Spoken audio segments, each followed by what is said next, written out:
Bismillahirrahmanirrahim. Assalamualaikum warahmatullahi wabarakatuh. Kami dari mahasiswa STAI Bani Saleh, Bekasi. Video ini dibuat untuk menyelesaikan tugas micro teaching UAS mata pelajaran IPS dengan dosen pengampu Pak Sukarman MM. Tugas ini berjudul Tematik 1 Indahnya Kebersamaan. Tema 1 Pembelajaran 1 Keberagaman Budaya Bangsaku kelas 4 semester 1. Dan kami terdiri dari 5 anggota, masing-masing bekerja sama dalam memenuhi tugas ini. So, langsung saja ke video pembelajaran dari kami.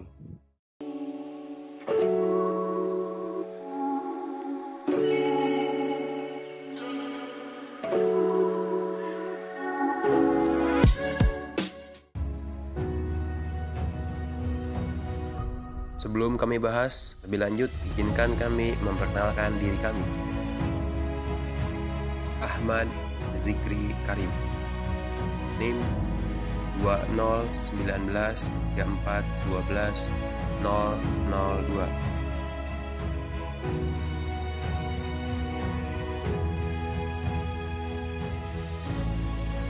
Iin Septiani, NIM 201934122024.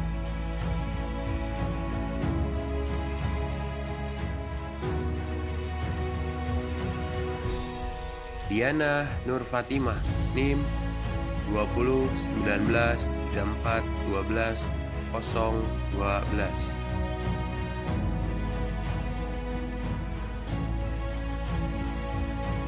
Tri Puji Aprilianti, NIM 201934120059. Nirma Astria, NIM 201934120039.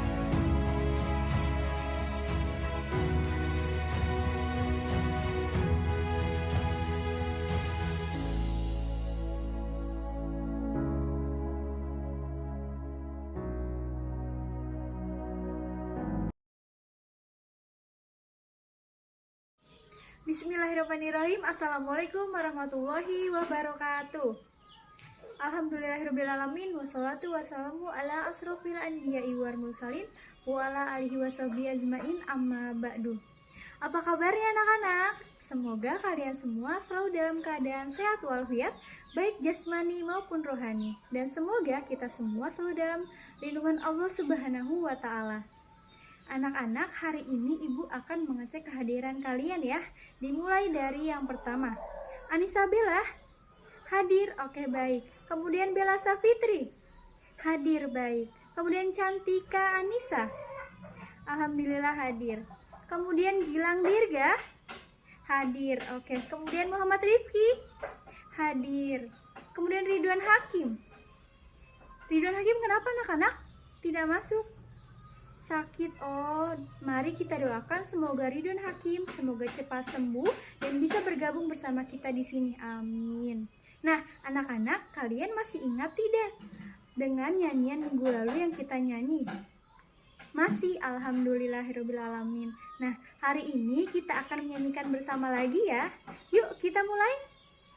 Satu jari kanan, satu jari kiri, digabung menjadi dua, jadilah jembatan panjang. Dua jari kanan, dua jari kiri, digabung menjadi empat, jadilah kamera cekrek. Tiga jari kanan, tiga jari kiri, digabung menjadi enam, jadilah menara tinggi. Empat jari kanan, empat jari kiri, digabung menjadi delapan, jadilah kelinci lompat. Lima jari kanan, lima jari kiri, digabung menjadi 10. Marilah berdoa.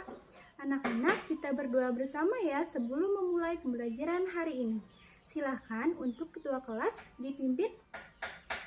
Bismillahirrahmanirrahim. Alhamdulillahirabbil alamin. Ar-Rahmanirrahim. Maliki yaumiddin. iyyaka na'budu wa iyyaka nasta'in ihdinas siratal mustaqim siratal ladzina an'amta 'alaihim ghairil maghdubi 'alaihim waladdallin. Amin. Dilanjut dengan doa belajar ya. Bismillahirrohmanirrohim. Rabbi zidni ilma warzuqni fahma. Amin. Anak-anak, hari ini kita akan membahas mengenai keragaman budaya di Indonesia.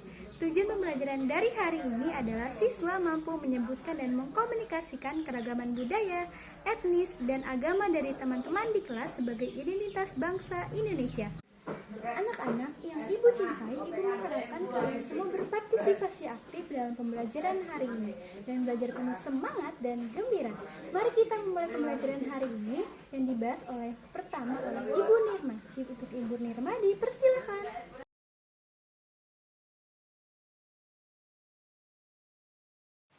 Indonesia memiliki wilayah yang terbentang dari Sabang sampai Merauke. Jumlah provinsi yang ada di Indonesia sebanyak 34 provinsi. Tahukah kamu, Indonesia terdiri atas banyak pulau, suku bangsa, tarian daerah, rumah adat, serta agama. Yuk, ada apa aja ya keberagaman budaya yang ada di Indonesia? Nah, di sini Bu Nirma beserta teman-teman Bu Nirma ingin menjelaskan tentang keberagaman budaya yang ada di Pulau Sulawesi, Papua, Bali, Jawa Barat, dan Sumatera Selatan.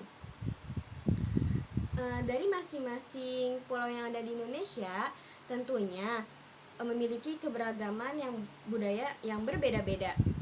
Indonesia terdiri atas macam-macam suku dan budaya, tetapi itu semua tetap dalam satu wadah negara kesatuan Republik Indonesia. Bu Nirma akan menjelaskan tentang keberagaman budaya yang ada di Sulawesi, tepatnya di Sulawesi Utara, ibu kota Manado. Masyarakat Sulawesi Utara secara garis besar memiliki 3 suku bangsa. Yang pertama ada suku bangsa Sanghyeh atau Talaut, yang kedua ada suku bangsa Minahasa, yang ketiga ada suku bangsa Bolaang Mangondo. Ketiga suku bangsa itu mempunyai bagian keberagaman yang berbeda-beda, tetapi di Provinsi Sulawesi Utara memiliki semboyan Torang Samua Basudara, artinya kita semua bersaudara. Jadi meskipun mempunyai keberagaman budaya yang berbeda dan keyakinan yang berbeda, tetapi mereka tetap saling menghormati akan sesama warga negara Indonesia. Nah, di sini ada beberapa keyakinan yang dianut oleh masyarakat Sulawesi Utara, yaitu yang pertama ada agama Islam, yang kedua agama Kristen Katolik, yang ketiga ada agama Kristen Protestan, yang keempat ada agama Hindu, yang kelima ada agama Buddha, dan yang keenam ada agama Konghucu. Rumah adat di Sulawesi Utara ini disebut rumah adat Walewangko atau pewaris. Ciri khas dari bentuk rumah adat ini seperti panggung, namun panggung yang ini terbuat dari balok kayu dan di depannya dilengkapi oleh 2 anak tangga di sisi kanan dan kirinya. Pakaian adat di Sulawesi Utara ini disebut juga salah satunya pakaian adat Minahasa Bajang. Suku Minahasa memiliki peradaban yang lebih maju dibandingkan suku Balaang Mangondo. Nah, mereka memiliki pengetahuan dan keterampilan dalam menenun kapas hingga menjadi kain. Lalu alat musik Sulawesi Utara ini terdiri dari salah satunya ada santu. Alat musik satu ini terbuat dari bahan bambu, rotan, dan kayu yang bentuknya bulat memanjang.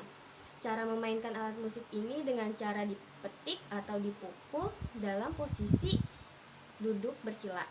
Lalu yang kedua ada alat musik yori. Alat musik ini termasuk ke dalam harpa mulut.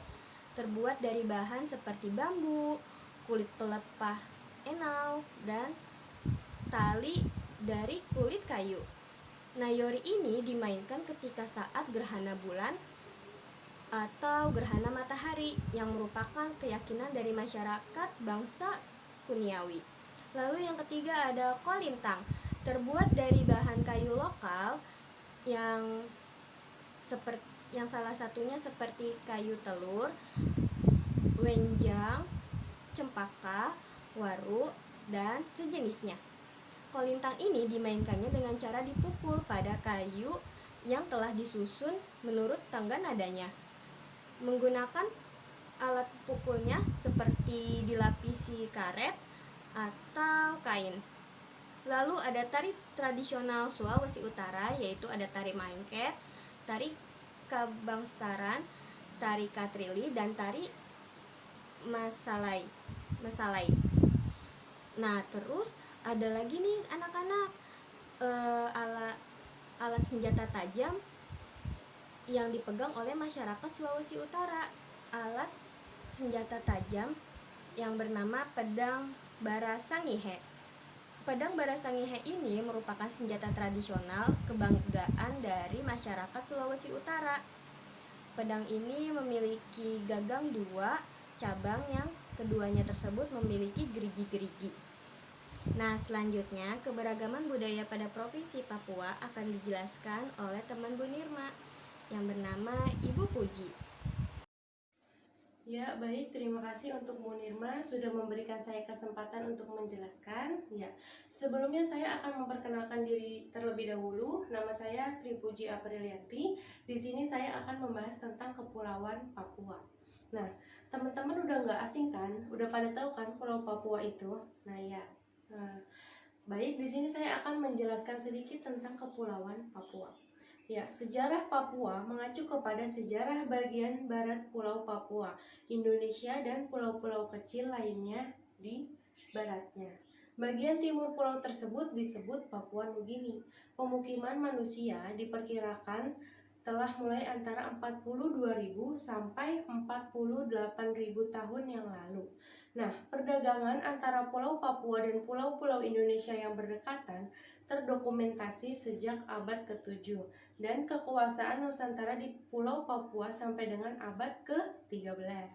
Belanda mengklaim wilayah tersebut dan mulai pekerjaan missionaris pada abad ke-19. Wilayah ini dimasukkan ke dalam Republik Indonesia pada tahun 1960-an, menyusul mulainya reformasi di seluruh Indonesia pada tahun 1998. Nah, Papua dan provinsi-provinsi di Indonesia lainnya mendapat otonomi daerah yang lebih besar pada 2001. Status otonomi khusus diberikan kepada wilayah ini, walaupun sampai saat ini pelaksanaannya bersifat parsial. Wilayah ini terbagi menjadi Provinsi Papua dan Papua Barat pada tahun 2003. Ya, baik, selanjutnya saya akan bahas makanan khas. Nah, di sini kalau udah ngomongin makanan pasti pembahasannya tuh asik, bener gak sih? Ya kan? Nah, Indonesia sejak dahulu memang sudah dikenal sebagai surganya kuliner karena terlalu banyak beragam makanan khas Nusantara hingga kini masih eksis dan mudah ditemukan di berbagai daerah, salah satunya di Papua. Nah, daerah yang berada di ujung timur Indonesia ini memiliki khas terkenal, yaitu papeda. Pokoknya kalau di Papua itu khasnya makanannya dari sagu, pasti dari sagu. Nah, papeda ini emang terbuat dari sagu. Nah, tak hanya di Indonesia, bahkan kuliner yang terbuat dari sagu ini juga cukup populer di mancanegara. Bener gak? Siapa yang udah pernah cobain papeda? Karena di Jakarta, Bekasi tuh udah banyak yang jual.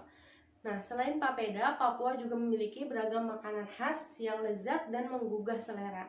Selanjutnya yaitu alat musik khas Papua. Siapa yang udah tahu alat musik khas Papua itu apa sih? Ya, betul. Salah satunya yaitu tifa. Tifa itu merupakan salah satu alat musik tradisional khas Papua. Tifa diwariskan secara turun-temurun bersamaan dengan kisah kepercayaan menurut beberapa suku yang ada di Papua. Nah, alat musik tradisional khas Papua ini sekilas mirip dengan tifa dari Maluku. Perbedaan antara keduanya terletak pada model dan bentuknya saja. Tifa khas Maluku tidak memiliki pegangan di bagian sampingnya, sedangkan Tifa Papua memilikinya. Nah, melansir dari situs Kementerian Kependidikan dan Kebudayaan, tifa merupakan alat musik khas Papua yang bentuknya seperti gendang. Ya, pasti udah tahu kan ya gendang itu kayak apa? Karena di sini juga banyak gendang. Cuman kalau di sana mungkin namanya jadi tifa gitu. Alat musik ini sering digunakan dalam berbagai upacara adat. Nah, suku Asmat dikenal dengan kemampuan dan kelihatannya dalam memainkan alat musik ini. Tifa dalam suku Asmat sering dijadikan identitas untuk kaum pria. Nah, mengutip dari Tifa di tanah Papua dalam perspektif etnomusikologi, tifa terbuat dari kayu lokal khas Papua. Jadi kayu susu jenis kayu ini hanya ditemui di hutan belantara, kemudian dibuat menjadi tifa melalui proses pembuatan. Selanjutnya yaitu pakaian adat dari Papua. Ada nggak sih yang tahu pakaian adat Papua itu apa? Pasti udah pada tahu ya. Ya, di sini saya jelasin sedikit. Pakaian adat dari Papua itu ada koteka atau holim dan rok rumbai. Sering kan tuh ya kita lihat-lihat tuh, kadang ada di berita TV. Nah, merupakan salah satu pakaian adat dari provinsi Papua. Nah, koteks adalah pakaian khusus yang dipakai untuk menutupi tubuh bagian bawah laki-laki. Nah, koteks itu untuk laki-laki. Ada beberapa suku yang memakainya di daerah Papua, karena di Papua juga ada banyak suku ya, nggak cuma satu. Nah, ya, kata koteka berasal dari salah satu suku di Panial yang artinya pakaian. Nah, rok rumbai yang dibuat dari daun sagu kering dipakai untuk perempuan. Nah, jadi perempuan di sana pakainya rok. Kan kalau di sini kan pakainya gamis ya, ya nggak? Nah, baik, itu saja materi yang bisa saya sampaikan, kurang lebihnya mohon dimaafkan. Ya baik, materi selanjutnya akan dilanjutkan oleh kawan saya yaitu Ibu Iin Septiani. Untuk Ibu Iin dipersilakan. Nah, untuk selanjutnya, Ibu akan membahas mengenai Jawa Barat. Suku bangsa mayoritas penduduk Jawa Barat adalah suku Sunda, yang bicaranya pun dengan bahasa Sunda. Kemudian pakaian adatnya, pada zaman dahulu pakaian adat di Jawa Barat dibedakan melalui status sosialnya. Untuk kaum bangsawan, mereka mengenakan menak, yaitu kebaya beludru hitam yang disulam dengan benang emas dan kain kebat, motif pererang. Nah, kemudian kaum menengah mengenakan baju bedahan putih dan kain kebat batik. Sedangkan untuk kaum bawah mengenakan baju pangsi atau baju salonteren dengan sarung poleng yang disempang di bahu. Nah, rumah adat di Jawa Barat pada umumnya disebut imah panggung. Ada beberapa jenis nama rumah adat di daerah Sunda. Antara lain yang pertama Suhunan Japang dari Tasikmalaya, kemudian Jogo Anjing, Suhunan Jureh dari Sumedang, Suhunan Ngupuk Limasan dari Majalengka, Panjalinan dari Majalengka, Lengkong dari Kuningan, dan Citalang dari Purwakarta. Kemudian alat musik tradisional dari Jawa Barat. Yang pertama ada angklung. Alat musik yang terbuat dari bambu yang dimainkannya dengan cara digoyangkan. Yang kedua ada kecapi. Cara memainkannya dengan cara dipetik seperti gitar. Kemudian yang ketiga ada kendang. Cara memainkannya dengan cara dipukul atau ditempak. Kemudian senjata tradisionalnya, salah satunya adalah kujang. Senjata tradisional dari Jawa Barat ini pada awalnya berbentuk pudi. Istilah tersebut berasal dari kata kudihiang yang artinya mendekati sebagai perkakas yang ditunjukkan untuk kepercayaan kepada Yang Maha Kuasa. Nah, kemudian ada tarian tradisional dari Jawa Barat. Yang pertama ada tari Jaipong. Tari daerah Jawa Barat ini memadukan kebudayaan, seni, musik, budaya, seni bela diri, dan kondisi sosial pada era 70-an yang diciptakan oleh Haji Suwanda yang berasal dari Karawang. Kemudian yang kedua ada tari merak, mempertunjukkan gerakan burung merak yang selalu memamerkan bulu indahnya guna menarik perhatian merak betina. Kemudian yang ketiga ada tari topeng Cirebon.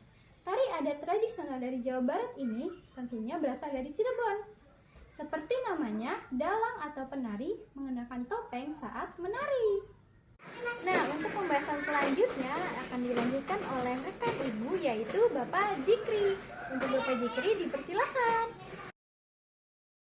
Baik, kita lanjut materi hari ini, yaitu Provinsi Bali.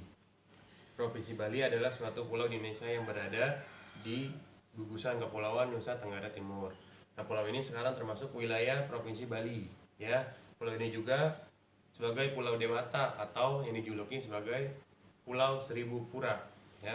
Pulau Bali itu sangat indah, ya, banyak pantainya, banyak keanekaragamannya, banyak orang luar negeri ke Indonesia hanya untuk datang ke Bali. Dengan tujuan tertimur Pulau Jawa yaitu 1,6 km, titik tertinggi Pulau Bali yaitu berada di Gunung Agung yang ketinggiannya sampai 3.142 mdpl atau meter di atas permukaan laut. Di Bali itu ada yang paling terkenal, yaitu upacara adat di Bali. Nah, upacara adat di Bali ini ada dua, dan banyak ya, nggak cuma dua, ada beberapa upacara adat di Bali. Yang pertama itu upacara ngaben. Nah, upacara ngaben merupakan upacara jenazah di Bali yang dipercaya oleh masyarakat Hindu Bali sebagai ritual untuk menyempurnakan jenazah kembali ke Sang Pencipta. Yang kedua yaitu Hari Raya Galungan atau upacara Galungan. Galungan berasal dari bahasa Jawa kuno yang berarti menang. Sesuai dengan asal namanya, upacara di Bali yang saat ini bertujuan merayakan kemenangan melawan kejahatan. Jadi setiap acara Galungan itu berarti dia merayakan kemenangan, ya. Nah, kita lanjut, yaitu tentang baju adat Bali. Nah, baju adat Bali mungkin adik-adik bapak atau anak-anak bapak pernah melihat baju adat Bali. Apakah ada yang pernah ke Bali? Belum ya, belum ada yang pernah ke Bali. Bali memiliki 3 pakaian adat, yaitu Payas, Agung, Payamadya, dan Payali. Nah, pakaian adat wanita berciri khas menggunakan sanggul. Sanggul itu kayak kembang di atas kepalanya, ya. Kebaya, kemen, bulang, pasang, dan selendang. Pakaian adat pria berciri khas menggunakan penutup kepala berupa udeng-udeng atau kain, ya. Memakai baju berupa jas, berkerah maupun berbagai jenis baju saat rapih dan berwarna putih. Tarian adat Bali. Nah, tarian adat Bali sudah banyak, ya. Sudah banyak mungkin lihat di YouTube adik-adik atau pernah ngelihat langsung. Nah, tarian adat Bali itu tari kecak, ya. Sangat terkenal. Banyak turis untuk melihat tari-tarian ini. Tari kecak salah satunya. Merupakan tari tradisional drama tari khas dari Bali. Tari ini menggambarkan cerita pewayangan, khusus Ramayana yang disajikan dengan seni gerak dan tarian. Tari kecak ini menjadi salah satu kesenian tradisional yang masih terkenal sampai saat ini. Nah, tari kecak itu biasanya dirayakan di pinggir pantai, ya. Biasanya orangnya itu laki-laki, tidak menggunakan baju, cuma menggunakan kain, ya. Menggunakan kain, kainnya berwarna kotak-kotak, kotak hitam putih, kalau nggak kotak hitam putih dan merah. Lanjut, yaitu rumah adat Bali, ya. Rumah adat Bali yaitu yang bernama Rumah Balai Manten. Rumah ini memiliki bentuk bangunan persegi panjang dan biasanya dibangun di sebelah kiri. Biasanya rumah Balai Manten dikhususkan ditinggal oleh kepala keluarga dan anak perempuannya. Di rumah ini dibagi menjadi 2 ruang, yaitu balai ruang dan balai kiri. Nah, baik adik-adikku, setelah kita bahas mengenai Bali, nanti dilanjut oleh kawan saya. Nah, pembahasan selanjutnya yaitu kita ke daerah Provinsi Sumatera Selatan. Anak-anak, ada yang tahu tidak apa saja keragaman dari Provinsi Sumatera Selatan? Ada yang tahu? Ya, benar sekali. Provinsi Sumatera Selatan terkenal dengan Sungai Musi dan Jembatan Ampera. Provinsi Sumatera Selatan memiliki 12 suku bangsa, salah satunya suku bangsa Palembang. Suku bangsa Palembang memiliki alat musik yang bernama burda. Burdah adalah alat musik yang terbuat dari kayu nangka dan kulit hewani. Alat musik ini dikenal sebagai alat musik ritmis yang biasanya digunakan saat upacara pernikahan, latihan pencaksilat, dan acara-acara yang lainnya. Selanjutnya ada senjata tradisional dari Provinsi Sumatera Selatan, yaitu ada tombak Trisula, keris Palembang, dan skin. Lalu kemudian ada pakaian adat dari Provinsi Sumatera Selatan, yaitu Aisan Gede. Aisan Gede adalah pakaian adat Sumatera Selatan yang menggambarkan kebesaran. Kemudian ada tarian tradisional dari Provinsi Sumatera Selatan, yaitu Gending Sriwijaya. Secara harfiah, Gending Sriwijaya yaitu irama kerajaan-kerajaan Sriwijaya yang menggambarkan kegembiraan gadis-gadis desa Palembang dalam menyambut tamu undangan agungnya. Lalu selanjutnya ada rumah adat dari Provinsi Sumatera Selatan. Rumah adat Provinsi Selatan yaitu rumah limas. Rumah limas adalah rumah panggung yang memiliki 5 tingkat yang menggambarkan geografis dan kepercayaan masyarakat setempat. Nah, anak-anak, itu tadi adalah beberapa contoh keragaman budaya yang ada di bangsa kita dan contoh dari beberapa provinsi yang ada di Indonesia. Nah, sekarang anak-anak coba kalian tulis di buku kalian masing-masing. Apa saja keragaman budaya yang ada di tempat kelahiran kalian? Sudah? Oke, setelah selesai, coba kalian maju satu-satu untuk menjelaskan.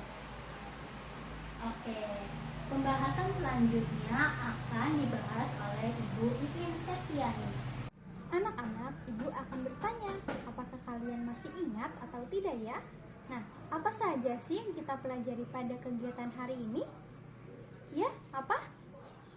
Alhamdulillah masih ingat. Hari ini kita belajar mengenai keragaman budaya di Indonesia. Nah, kesimpulan dari materi ini adalah bahwa Indonesia memang sangat kaya akan suku bangsa dan budayanya.